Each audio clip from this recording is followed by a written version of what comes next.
our community. It has been, it's a mirage.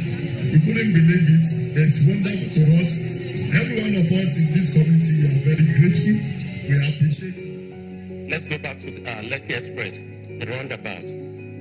I remember when I went there, 2015, we looked at the size of the roundabout and the impact on the traffic.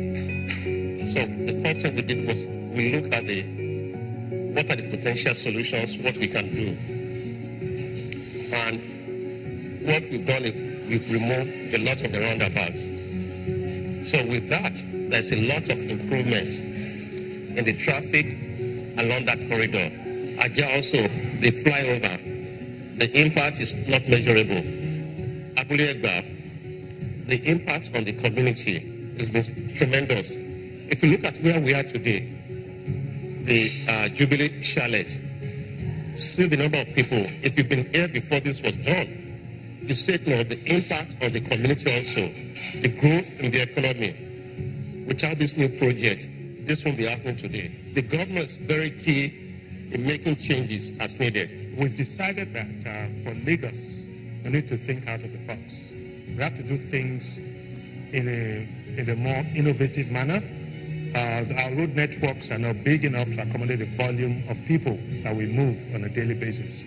So what we are in the process of implementing is a multimodal and integrated transport system. Multimodal in the sense that we're going to have rail, we have roads, and a lot of investments are currently being targeted towards water transportation. So in order to meet the transport needs of Lagos, the future of Lagos transportation and logistics would be that there will be a concerted effort from all parties, the government leading the way, because I'm sure you're aware that government alone cannot invest for what is required to get it right. So the government leading the way, being the enabler and the regulator, I think that what you have to look forward to in Lagos is a multimodal and well-integrated transport system.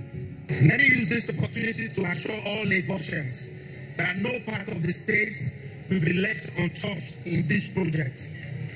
If you have not lit up your streets, give us a little time. We will soon get to you. The summary of the Light Up Lagos is about giving Lagos energy security. And by energy security, we mean electricity security, we mean petroleum product security, and we also mean gas security. Because it is when you combine the three that you have the three main ingredients that drives your economy to development. So for Light Up Lagos, our intention is to commence the journey of putting the state on 24 hours power supply, which we intend to do up the national grid and eventually to have an independent gas supply that is not over-reliant on the gas from the Niger Delta. So there are a lot of opportunities. Through creativity and innovation, there are expressions of interest in the area of waste to electricity, through incineration, incinerating the waste, and at the same time generating electricity out of it.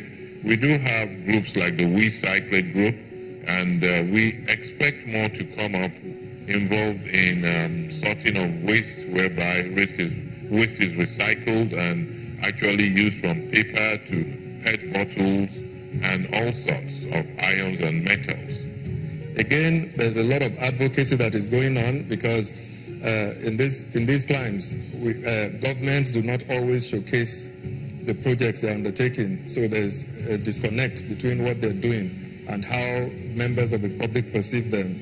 In our own state, there's a lot of media coverage that goes on, and there are a lot of programs that are designed so that people are enlightened and continuously being told that they need to be partners in progress. They need to pay their taxes in order to get the benefits that all developed nations get. There's a high correlation between the payment of taxes and development. And Lagos is just about to witness a new dawn as far as tourism promotion is concerned. And for the first time ever, we will have, at the end of May, the Lagos State Tourism Master Plan. It means that for the next 15 to 20 years, you have a document that will say to people, this is how we will progress, this is how we will record successes. These are the areas where you can invest in Nepe, in Badagry, Lagos Island, Lagos Mainland, Ikorodu. The opportunities that are there, what is required to make it happen is what the Lagos State Tourism Master Plan will tell us. But like what I said, if there's any other business that I have, I want to set up in Nigeria, my first place and choice of doing business is Lagos State. We have land, have a cultural project.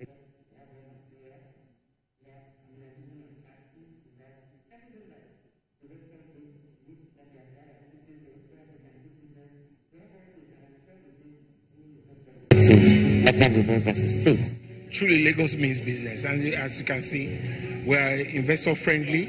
We're making sure that everything that we're doing, we create the environment to allow business to thrive, and that's what we've been doing in the last 2.5 years. We believe we're enablers. The investment profile of Lagos has increased, and you can see a lot of infrastructure going on, and more investors are coming in just because we have a responsive government, which we tend to represent. But again, there's no other destination in Nigeria right now apart from Lagos, and we're very proud of that.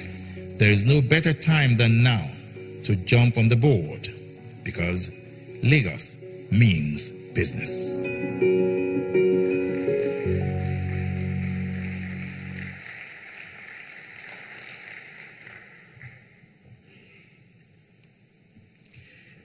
Indeed, Lagos means business.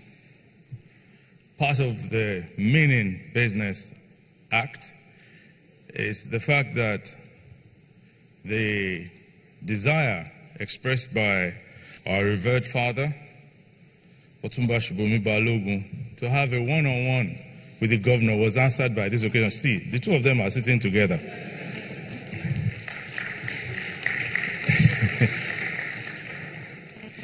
And in the course of that, you also heard a constant reference to, especially when we were talking about tourism, had a reference to areas where tourism can really flourish and expand in the state. You heard mention of Ekpe and Badagry. Permit me to recognize the presence in our midst this morning of His Royal Majesty, the Weno Aholumenutoi II of Badagry. He's right here with us. I can't mention his usual name, his old name. I was about to say his old name because he is a distinguished journalist. He was a distinguished journalist and media practitioner before he was called to the throne. Awe, as we greet in Badagry, let's just say Awe together. Awe.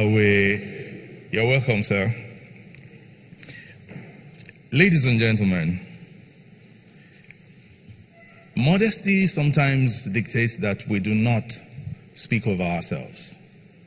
Yet, happenings in media and technology keep pointing to the fact these days that if you don't tell your story yourself, somebody else will misrepresent you.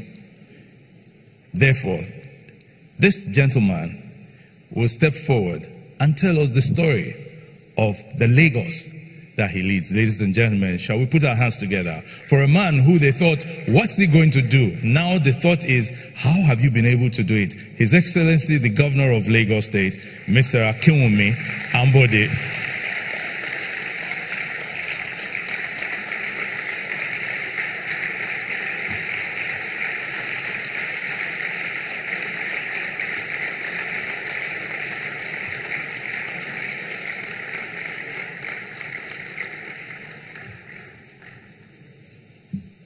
Please be seated. I decided not to use the high table. I want to be on the same level. Please bring the pamphlet. Your Excellencies, distinguished captains of industry, our elder statesmen and women here present, members of the State Executive Council, ladies and gentlemen, I'd like to welcome you once again to this gathering. We decided that I was going to do this just for a way for me to learn and also take some input from this revered group of citizens of Lagos State. I want to say a big thank you for your presence. I also want to let you know that whatever it is that we are saying here today will be taken seriously. And I want us also to have a free mind about what it is that we're about to talk about. I'm delighted. I've been reading in the last 1 week. I've been reading so much about some group called OPS. So I was wondering which